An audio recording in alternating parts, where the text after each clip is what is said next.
Welcome back to our YouTube channel Yonic classes. तो मेरे छोटे छोटे भाई बहनों इतनी टेंशन नहीं लेते हैं, सही बोल रही हूँ, बिल्कुल नहीं लेते हैं। देखो, जैसे दीदी स्माइल करके वीडियो बना रही है ना, ऐसी स्माइल और ऐसी खुशियाँ अपने जीवन में डालो, अपनी लाइफ में डालो और इन्जॉय करो। क्योंकि रिजल्ट जब तक नहीं आता ना तब तक टेंशन फ्री रहते हैं हम, है ना। ये बात तो होती है, थोड़ी थोड़ी टेंशन होती है। अब आप कहोगे दीदी टेंशन तो बहुत सारी हो रही है कि रिजल्ट कब आएगा, क्या रहेगा, देरी होगी। क्योंकि देखो केजरीवाल जी तो हो गए जेल में जा चुके हैं। अब वो जेल में चले गए हैं। अब भाई मन में ये चीज़ आती है, केजरीवाल जी का ही ये मतलब उनके द्वारा स्टार्ट करवाया गया स्कूल SOSC का, है ना। अब वो तो जेल में जा चुके हैं। अब क्या होने वाला है, क्या ये रिजल्ट में देरी करेंगे? क्योंकि वो तो अपने सीएम को बाहर निकालने के पीछे लगेंगे, अलग अलग स्ट्रैटेजिस्ट जो है खोजेंगे, प्रूफ देखेंगे। और भाई ऐसा तो होता ही है ना, जब अपने परिवार के किसी व्यक्ति पर कुछ भी प्रॉब्लम आए तो हम उसकी तरफ जाएंगे। तो फर्स्ट तो ये काम रहेगा, पक्का रहेगा ये काम। तो मन में ये चीज़ आती है कि इतनी देरी तो हो चुकी है रिजल्ट में, तो क्या अब और भी देरी होने वाली है? और हाँ, एक गुप्त सूचना देने वाली हूँ। मेरे ही कुछ बच्चों ने बताया है SOSC के कि रिजल्ट कब तक आएगा, तो उसको भी देख लेते हैं। तो सबसे पहली बात तो मैं कह रही थी ना कि खुशियाँ डालो अपने जीवन में, है ना। आप सभी खुश रहो, खुश होना बहुत इंपॉर्टेंट है। क्योंकि देखो भाई, इतनी टेंशन भरी लाइफ तो अभी से जीना स्टार्ट कर दोगे ना तो आगे लाइफ बहुत बड़ी है। टेंशन तो बहुत मिलेंगी, प्रॉब्लम्स भी बहुत मिलेंगी। आप इतनी छोटी छोटी प्रॉब्लम में इतने परेशान होने लग गए ना तो बात नहीं बनने वाली है। चाहे किसी के पेरेंट्स देख रहे हो तो उन सभी से मेरा हाथ जोड़ के यही कहना है, अपने बच्चों को थोड़ा सा फ्री छोड़ो, उनको थोड़ा सा समझाओ, मोटिवेट करो कि हाँ भाई, एक एग्जाम से कुछ नहीं होता है ना। और इतनी टेंशन तो किसी चीज़ की नहीं लेनी चाहिए। अब बच्चे ऐसे कमेंट पे कमेंट करते रहते हैं, दीदी रिजल्ट के ऊपर वीडियो बनाओ। अब दीदी रिजल्ट के ऊपर वीडियो कैसे बनाए बच्चों, बताओ मुझे। खुद ही सोचने वाली बात है, जब रिजल्ट नहीं आ रहा है तो दीदी रिजल्ट के ऊपर वीडियो कैसे बनाए। अब दीदी बस बस जो है आपको यही बता सकती है कि रिजल्ट में क्या क्या चीज़ें हो सकती है, कब देरी हो सकती है, कब नहीं हो सकती है। मेरी तरफ से पूरी कोशिश यही रही है कि आप सभी को मोटिवेट करके रखूं मैं, और हमेशा आप सभी को सही गाइड करूं। अब मन में ये चीज़ आ रही है बच्चों के, तो ये भी सोल्व करना पड़ेगा। दीदी का काम है पढ़ाना, पढ़ाना दीदी का काम नहीं है, आपको गाइड करना भी है। अब देखो, बात ये आ रही है, ये चीज़ तो कहीं न कहीं सच है और सच्चाई है। अगर सीएम जो है दिल्ली के, वो जेल में गए हुए हैं, तो रिज़ल्ट में कहीं न कहीं देरी की बात जो आ रही है आप सभी के मन में, तो मैं आपको बताती हूँ। देखो, सबसे पहले तो जो आम आदमी पार्टी है, वो क्या करेगी, अपने सीएम को बाहर निकालना चाहेगी, सारा फ़ोकस उनका उसकी तरफ होगा। तो क्या उनके पीछे चलने वाले जो काम है, जैसे स्कूल है, हॉस्पिटल है, या फिर कुछ और भी जो चीज़ें हैं, जो उन्होंने स्टार्ट की हुई है, अब बस की सर्विस हो गई है, या फिर कुछ अलग, जैसे कुछ-कुछ बोल रहे हैं। मेरे घर पे ना कोई रिलेटिव आए हुए थे और हमने ऐसी लाइट और ये फैन वगैरह चला रखे थे। तो जैसे उनको पता चला कि केजरीवाल जी जेल में जा चुके हैं, वो कह रहे फटाफट से लाइटें बंद कर दो, क्या पता उनकी सरकार मतलब गिर जाए, या कुछ ऐसा हो जाए कि वो जो है ना चला पाए जेल से सारा का सारा कुछ, तो तुम्हारा लाइट का बिल आएगा। भाई, इतना दिमाग लगा लेते हैं ना, मतलब बहुत ही ज़्यादा। तो यही बात कर रही थी मैं, इतना दिमाग लगा लेते हैं मतलब सही में। तो यही चीज़ मेरे छोटे भाई-बहनों की हो रही है। वो बोल रहे दीदी रिज़ल्ट में देरी होगी, अभी इतनी हमने एक मतलब 2 महीने हो चुके हैं उनको वेट करते-करते, और स्टैम वाले बच्चों का तो बुरा ही हाल है, कोई भी अपडेट नहीं। स्टैम वालों को तो छोड़ो, एएफपीएस वाले बच्चों का कितना बुरा हाल है ना? तुम सभी का, आप सभी का जो है राउंड 2 ही नहीं हो रहा है, रिज़ल्ट तो कहाँ ही आएगा, है ना? एएफपीएस वाले बच्चों ध्यान से सुनो, आपका अप्रैल का महीना पूरा खराब जाएगा, बिल्कुल पूरा खराब जाएगा, कुछ नहीं होने वाला उसमें, कोई पढ़ाई नहीं होगी। अब बात ये आ रही है आप सभी के निकल के, तो दीदी आप सभी की इस बात को भी सॉल्व करेगी। हाँ, थोड़ी गर्मी बढ़ रही है क्योंकि अब भाई सर्दी जा चुकी है, गर्मी आ चुकी है, इसलिए। अब जो है, इसी गर्मी में मुझे एक बात याद आ रही है। मुझे बात याद आ रही है कि हाँ, बहुत सारे बच्चे जब रिजल्ट देखेंगे ना अपना, सोच के देखो, आप सभी क्या चाहते हो जब आपका रिजल्ट आए और आप इमेजिन कर रहे हो, आप सोच रहे हो, तो क्या सोचोगे कमेंट बॉक्स में मुझे बताना है, ठीक है। तो वो सारे कमेंट्स मुझे भी पढ़नी है आप सभी की, तो कमेंट किया करो, दीदी रिप्लाई करने की पूरी कोशिश करती है।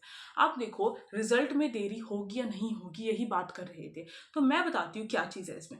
आप देखो, जो भी चीज़ें चल रही है, जैसे स्कूल चल रही है, हॉस्पिटल चल रही है, बस सर्विस चल रही है, बिजली की चीज़ें चल रही हैं, ये ठीक है, मतलब थोड़ा बिल वगैरह कम है, तो क्या ये सारी चीज़ें बंद हो जाएंगी? अभी तक तो ऐसा कुछ भी नहीं है, कहीं पर न्यूज़ में नहीं है।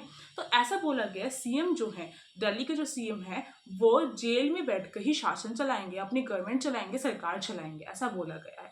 तो भाई इतना दिमाग क्यों दौड़ाना है, क्यों प्रेशर डालना है? इतना छोटा सा दिमाग है, कहीं और लगाओ ना, कहीं अच्छी चीज़ों पे लगाओ, इतना मत सोचो। इतना दिमाग में ऐसा मत डालो कि ये होगा नहीं होगा, ठीक है? तो अपने दिमाग को अपनी पढ़ाई पर लगाओ। अरे अच्छे-अच्छे सपने देखो, पॉजिटिव वाइब्स लो, अभी तो आप सभी का करियर बनाने का टाइम है। तो अभी से आप एक रिजल्ट को लेकर इतनी टेंशन लोगे? नहीं। आपका तो 1-2 महीने कम हुआ है, आगे जब आप किसी जॉब के लिए एग्ज़ाम दोगे ना, पता है कितने-कितने महीने तक वेट करना पड़ जाता है। बहुत ही वेट करना पड़ता है। तो अभी से वेट करने की आदत डाल दो, ठीक है? अब देखो भई, अब रिज़ल्ट कब आएगा, मैंने कहा ना मेरे किसी स्टूडेंट ने ही बताया है। तो जिस स्टूडेंट ने एक बारी अपना इंटरव्यू भी दिया था ना अभी जस्ट अभी, जिसने बताया था कि वो ऐसे तरीके से वेटिंग लिस्ट से पास हुआ है वो बच्चा। तो उसने मुझे बताया दीदी, जो है वो पीवीए का स्टूडेंट है, उन्होंने बताया मुझे। तो दीदी उनका जो रिज़ल्ट है के बारे में जो बातचीत चल रही है स्कूल में, उनका कहना यही है। उसने बताया कि 20 मार्च को उनका एग्ज़ाम खत्म हुए हैं। यानी कि टीचर्स बिज़ी थे कहाँ पर? एग्ज़ाम लेने में, ठीक है? एग्ज़ाम में बिज़ी थे। अब एग्ज़ाम में बिज़ी थे तो वो जो है आपका रिज़ल्ट तो बनाने से रहे, है ना? रिज़ल्ट के बाद तो ऐसा तो नहीं है रिज़ल्ट निकाल दिया और 1 महीने वेट करवाएँगे आपके एडमिशन प्रोसेस के लिए। मैंने आपको हमेशा से बताया कि एडमिशन प्रोसेस जो है आपका 1 हफ्ते के अंदर हो जाता है। अब 1 हफ्ते के अंदर होता है तो समझ रहे हो, सोच रहे हो, समझ रहे हो कितना ज़्यादा वो है। मतलब कि उनको जो है रिजल्ट भी ऐसे नहीं होता कि सोच के बैठे हो पहले से, रिजल्ट आपका काम कर रहा है, उस पे वर्क हो रहा है, वो आपके रिजल्ट चेक हो रहे हैं, आपकी आंसर शीट चेक हो रही है। अब चेक हो रही है, टीचर्स जो है छुट्टियों पे गए हुए हैं, रिजल्ट किसका बनाएंगे? वो एसओएससी के बच्चों का बना रहे हैं अभी, है ना?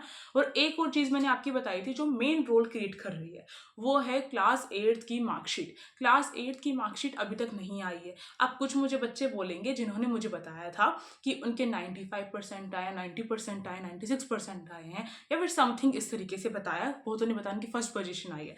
तो उन सभी बच्चों को कॉन्ग्रेचुलेशंस। और हाँ, जिन बच्चों का रिजल्ट आने वाला है उन सभी को भी पहले से मैं कॉन्ग्रेचुलेशन बोल रही हूँ, क्योंकि पास तो हो गए ना, पास हो रहे तो बहुत है, पप्पू पास हो गया, ओके।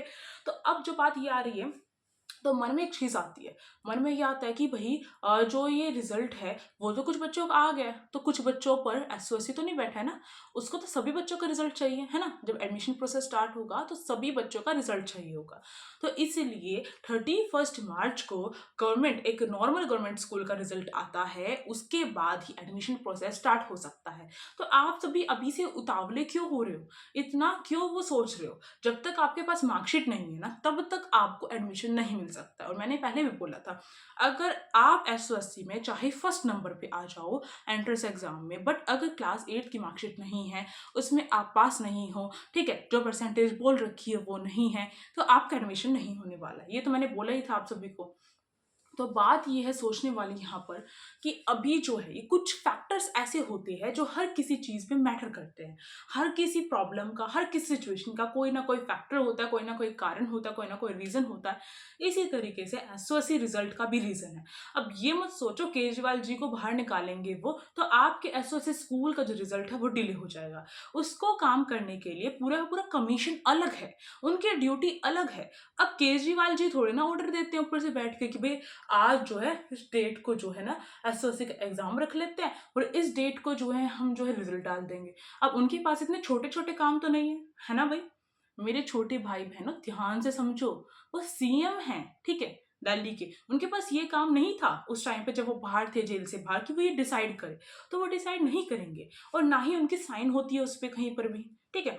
एसओसी स्कूल का मैटर अलग है और केजरीवाल जी का जेल में जाने का मैटर अलग है। समझ रहे हो? उसका कमीशन अलग है और उनको बचाने के लिए उनकी जो पार्टी लग रही है, उनकी चीज अलग है। वो पॉलिटिशियन है, ठीक है, वो पॉलिटिशियन है, वो हमें दूरी रखना है। तो यानी कि केजरीवाल जी की वजह से जो है एसओएस स्कूल के रिजल्ट पर कोई भी इफेक्ट नहीं पड़ने वाला है। बच्चों ध्यान से समझ लो इस बात को और दिमाग में बिठा लो, ठीक है। अब देखो, अब जो बात मैंने फैक्टर्स बताए हैं वो मैटर कर रहे हैं। जैसे कि अभी तक एसओसी स्कूल के बच्चों के एग्जाम चल रहे थे, तो वो इंपॉर्टेंट थे, उसके बीच में रिजल्ट नहीं निकाल सकते थे। फिर अब टीचर्स को थोड़ी सी छुट्टी मिली है, साथ ही साथ उनको रिजल्ट बनाना है किसका? एसओसी स्कूल के बच्चों का। अब वो बनेगा। साथ ही साथ आप सभी बच्चों का रिजल्ट नहीं आया है, जिसमें आपकी मार्कशीट इंपॉर्टेंट है एडमिशन प्रोसेस में, तो वो भी नहीं है। इस वजह से रिजल्ट में डिले हो रहा है। और हाँ, रिजल्ट डिले हो रहा है पर ऐसा तो नहीं रिजल्ट नहीं आएगा। और दूसरी बात बताऊँ आपको, आपका एग्जाम जल्दी हो गया इसलिए आपको बहुत लेट लग रहा है रिजल्ट आ रहा है, बट आपको पता है पिछली बार भी रिजल्ट जो है मार्च के लास्ट वीक तक आया था। तो अभी भी आएगा। क्यों? क्योंकि अप्रैल के महीने में तो उनका एडमिशन करवाना होता है ना। अब पहले से ही सब कुछ करके बैठ लेंगे तो क्या होगा? ये जो एग्ज़ाम आपके जल्दी हुए थे ना अब की बार, जनवरी में हो गए थे ना, 20 जनवरी से स्टार्ट हो गए थे। वो इसलिए हुए थे ताकि इलेक्शन जो होने वाले हैं 2024 के, उन पे कोई भी इफ़ेक्ट ना पड़े, क्योंकि उस टाइम के आस-पास किसी के भी एग्ज़ाम नहीं होते हैं। चाहे वो ग्रेजुएशन कर रहा हो, चाहे कोई मास्टर्स कर रहा हो, चाहे कोई पीएचडी कर रहा हो, उनके भी एग्ज़ाम उनके आस-पास नहीं होते हैं। और कोई भी गवर्नमेंट जॉब के भी एग्ज़ाम आस-पास नहीं होते, एग्ज़ाम पहले कंडक्ट करवाने के लिए बोल दिया गया था। अब ये बात समझ लो, ये सारे फैक्टर्स मैटर कर रहे हैं जिस वजह से आपका एग्ज़ाम थोड़ा सॉरी रिज़ल्ट थोड़ा-सा डिले हुआ था। आप ये मत सोचो कि रिज़ल्ट आपका नहीं आएगा, ये तो बिल्कुल ही नहीं सोचना है, रिज़ल्ट आएगा, मार्च के एंड में आने के लिए बोला है। ठीक है? ऐसा मैं नहीं बोल रही हूँ, मेरी भी पॉसिबिलिटी यही है, मेरी भी होप यही है कि हाँ, मार्च के एंड में आ जाएगा। और हाँ, हद मार के अगर मैं बोलूँ तो अप्रैल के फर्स्ट वीक में आ जाएगा, इससे लेट नहीं करेंगे। अगर इससे भी लेट कर रहे हैं ना, तो फिर तो दिमाग घूम जाएगा, मेरा भी, आपकी दीदी का भी दिमाग घूम जाएगा। फिर तो मुझे जाके पूछ के आना पड़ेगा कि बच्चों का रिज़ल्ट निकाल दो, क्योंकि कितना लेट कर चुके हैं ना वो ऑलरेडी, मेरे बच्चों को परेशान कर रहे हैं, छोटे-छोटे बच्चों को। तो ऐसा तो नहीं हो सकता ना फिर। तो फिर तो कोई ना कोई एक्शन लेना पड़ेगा हमें मिलकर, ठीक है? बट मार्च के एंड और अप्रैल के फर्स्ट वीक तक वेट करते हैं। अगर फिर कोई एक्शन लेने की ज़रूरत पड़ेगी तो दीदी आप सभी के साथ है। तो इसीलिए फटाफट से आप अपनी दीदी के इस वीडियो को लाइक कर दो, शेयर कर दो, सब्सक्राइब कर दो चैनल को। और हाँ, इंस्टाग्राम आईडी योनी क्लासेस के नाम से, और दूसरा चैनल किस नाम से बताइए कमेंट बॉक्स में, एसओसी यूनिकॉर्न्स के नाम से। और हाँ, टेलीग्राम ग्रुप का लिंक डिस्क्रिप्शन बॉक्स में जाकर ज्वाइन कर लेना। Thank you for watching this video, stay tuned.